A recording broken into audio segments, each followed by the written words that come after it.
Tak ahoj, vítajte na kanáli For Work and Fun a v dnešnom videu sa pozrieme na tlakový čistič Parkside vo verzii PHD 170 B2. Takže poďme na to, vyskúšame a poriadne ho otestujeme.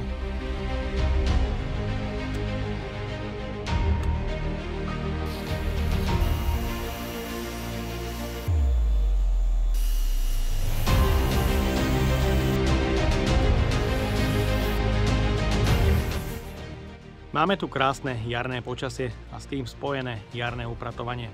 No a do dnešnej recenzie som si pripravil tlakový čistič Parkside s modelovým označením PHD 170 vo verzii B2, ktorý sa predáva za 129 € a je tu 3-ročná záruka. Je to už priama konkurencia vápke Kercher K3. Ak máš skúsenosti s touto vápkou alebo s Kercher K3, napíš to dole do komentárov, či sú tvoje skúsenosti negatívne alebo pozitívne. Tlakový čistič má príkon motora 2400 W, maximálny tlak 170 barov, pracovný tlak iba 115 barov, maximálny prietok vody 500 litrov za hodinu, je tu 10 metrov dlhá nekrútiaca sa hadica, bohaté príslušenstvo, na ktoré sa pozrieme pri odbalení.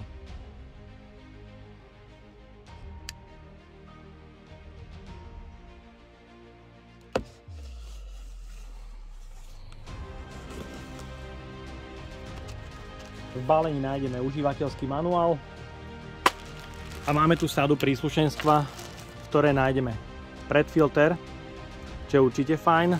Ďalej je tu spojka na záhradnú hadicu a v balení je taktiež variotryska. Ďalším príslušenstvom v balení je nádoba. Mal by v nej byť prípravok, ale táto nádoba je v mojom prípade úplne prázdna, takže je to určite nejaká chyba balenia. V balení nájdeme rotačnú kefu, ktorá má nastavenia uhlu. Tie štetiny sú podľa môjho názoru tvrdé a na použitie umývania auta karosérie určite neodporúčam. Ďalej je v balení predĺžovací nástavec, ktorý už má predmontovaný nástavec pre rozprašovanie do šírky. Ďalej je tu pištol pre ovládanie tlakového čističa, ktorá má poistku proti náhodnému spusteniu. Ďalej je tu tlačítko pre odpojenie hadice z pištole, z vrchu ukazovateľ prietoku alebo teda maximálneho tlaku. Samozrejme sa dá napojiť aj napeňovacia tríska. Balenie samozrejme tlakový čistič, ktorého hmotnosť je veľmi nízka. Hmotnosť tlakového čističa bez prípravkov je 10,45 kg. Tlakový čistič má dve kolieska pre jednoduchší transport, pohybuje sa naozaj dobre. Je tu taktiež hliníkové madlo, prečo na jednoduchší transport, vysúva sa veľmi jednoducho a ľahko. Je tu taktiež ihla pre odobchatie prípadnej zapchatej trysky. Ďalej organizér na 10 metrovú dlhú nekrútiacu sa hadicu. Ďalej je tu organizér pre motanie sieťového káblu, ktorého dĺžka je 5 metrov a nádoba pre zmiešavanie prípravku. Je to pozor ale nízkotlakové napeňovanie, takže nečakajte z toho zázraky. Jej objem je 1000 ml. Ergonómia tlakového čističa je na vynikajúcej úrovni, tie plasty už ale sú o niečo mäkšie a je cítiť, že sú vyrobené z recyklovateľných materiálov. Ergonómia je len na vynikajúcej úrovni, nájdeme tu organizér pre uloženia všetkého príslušenstva, ktoré bolo v balení. Takže bez problémov nájdeme organizér pre predĺžovák, samozrejme rotačnú trysku, je tu uloženie aj pre kefu a samozrejme ovládanie tlakového čističa. Máme tu tlačítko zapnutie a vypnutie a samozrejme, čo je dôležité, je tu kovový závit na vstupe pri filtri. Určite je veľkým plusom kovový závit. Je potrebné filter opakovane čistiť alebo meniť, takže nepoužívať bez tohto filtru.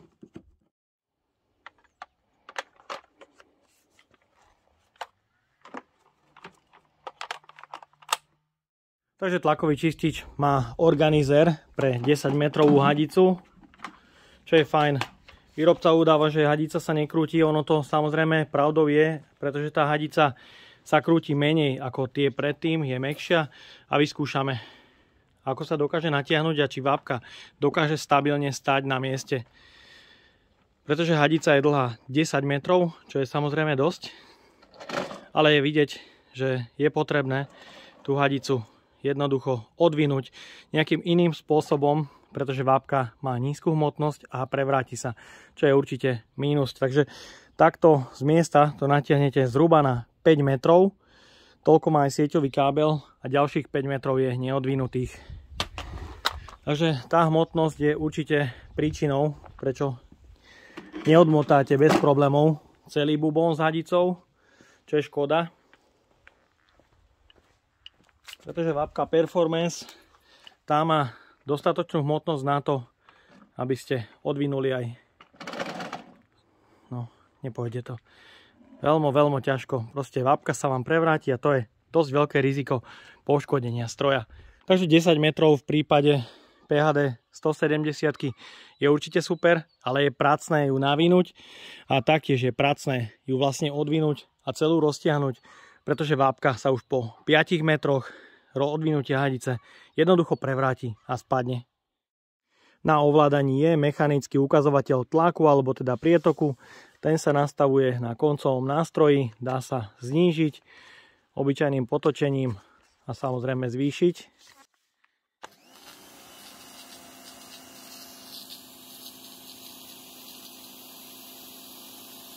Maximálny tlak.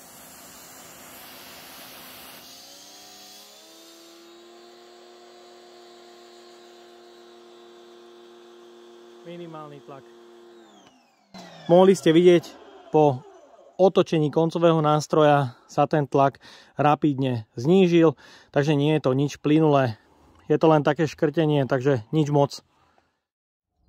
Keďže tlakový čistič má v sebe stávané čerpadlo, vyskúšame odčerpať 10 až 11 litrov vody.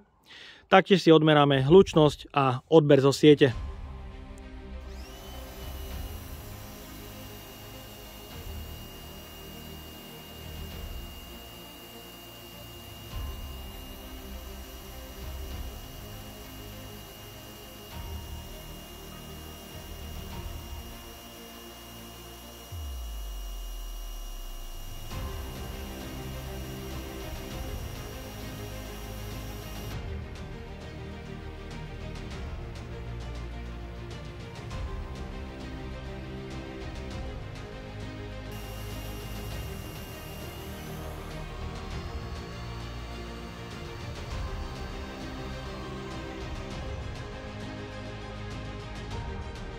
Hlučnosť tlakovky 90 dB, odber zo siete 1800 W ako maximum a mohli ste vidieť, odčerpanie z nádoby trvalo zhruba do 2 minút. Takže vyskúšame očistiť znečistenú plochu od bežného blata.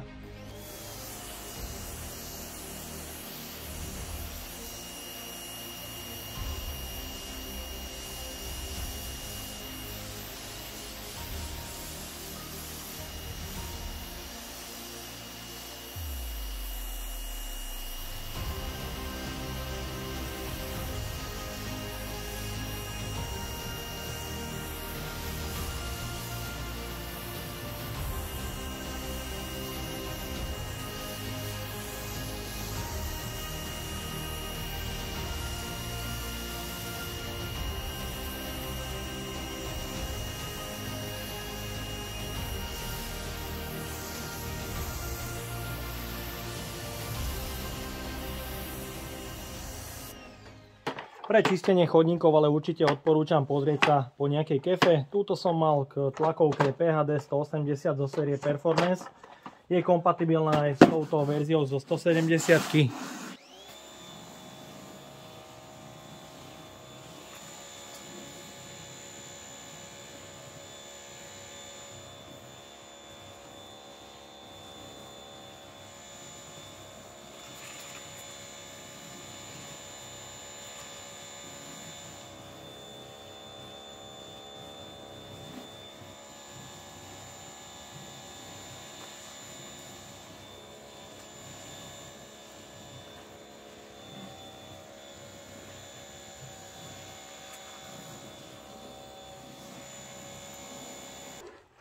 Tento systém má určite svoje výhody, pretože okolie nie je zafrkané a teda fasáda domu neostane špinavá. Je to super.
Je teda vidieť pekný rozdiel v použití bežnej trysky a variotrysky na čistení bežne zaneseného betónu.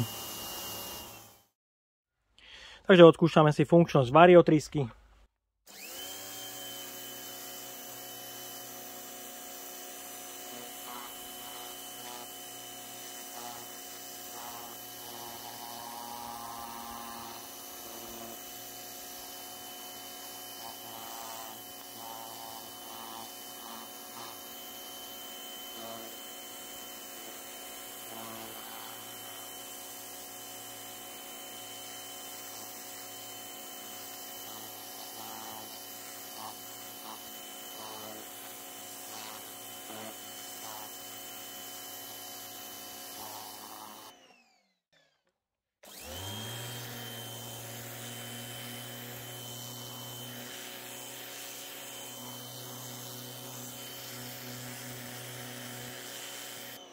Je tam vidieť veľmi pekný rozdiel po očistení.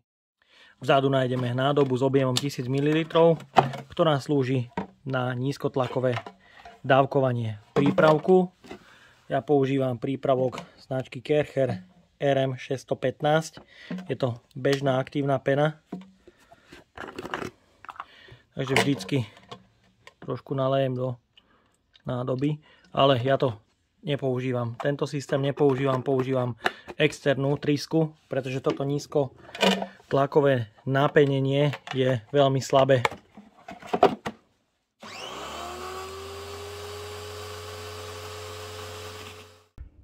Vždy krátky čas trvá, kým sa prípravok dostane na karosériu.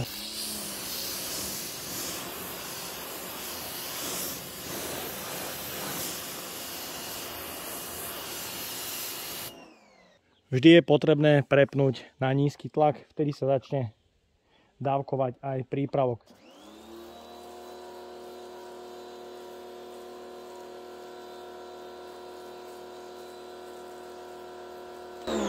Takže môžete vidieť, je to len takéto jemné nanesenie prípravku na karosériu, aby ste mohli auto umyť bez problémov špongiou.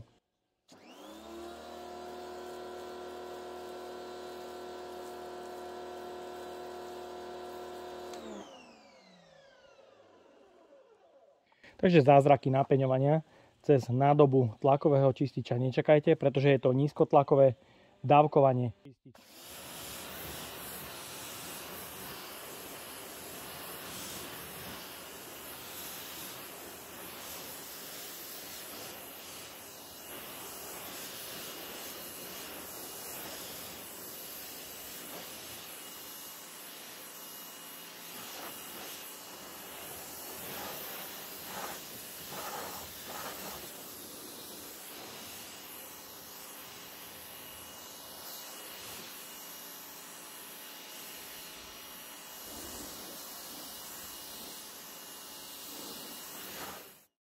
No a teraz si ukážeme vysokotlakové dávkovanie aktívnej peny za prípravku Bear Force.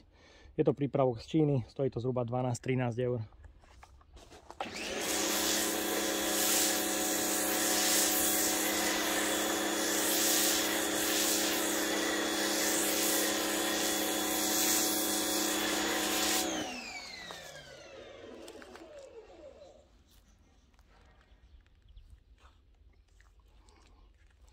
Prípravok, ktorý som použil, je od Kercheru RM615 a je zriedený 1:1.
Takže napädenie za pomoci trysky, určite super, odporúčam. Odkaz na penovaciu trysku hodím dole do popisu pod video. No a opláchnutie auta už samozrejme nie je problém, ten tlak je samozrejme dostatočný. Tak a máme tu záver, odskúšal som tlakový čistič od Sparksideu v cene 130 € a môžem povedať, že nie je to zlé. Je tu určite bohaté príslušenstvo a výborný organizér pre všetko príslušenstvo, ktoré je súčasťou balenia vrátane 10 metrov dlhej hadice, ktorá sa údajne nekrúti, ale samozrejme, ak je roztiahnutá pod nohami, sa samozrejme skrútiť môže. Jediné, čo by som tejto vápke vypichol, je samozrejme už, že je tu 10 metrov dlhá hadica, ale vápka má nízku hmotnosť, takže sám jeden človek, ak rozťahuje tú hadicu a vápku má stacionárne položenú na jednom mieste, vápka sa jednoducho prevráti. Ďalej je tu regulácia tlaku, ktorá nie je boh vie čo a je to jediné, čo by som jej vypichol. No a ak by ste chceli vidieť porovnanie PHD 170 versus K3, napíšte mi to dole do komentáru a ak tu bude dosť lajkov, dislajkov a komentárov, tak určite pre vás pripravím toto porovnanie. No a ja dúfam, že sa vám dnešné video páčilo. Ak by ste ma aj vy chceli podporiť finančným príspevkom, dole do popisu vkladám link na PayPal Donate. No a odo mňa je to na dnes všetko. Ak sa vám toto video páčilo, daj like, potvrď odber a zvonček, aby ti neušlo ďalšie video. Ahoj.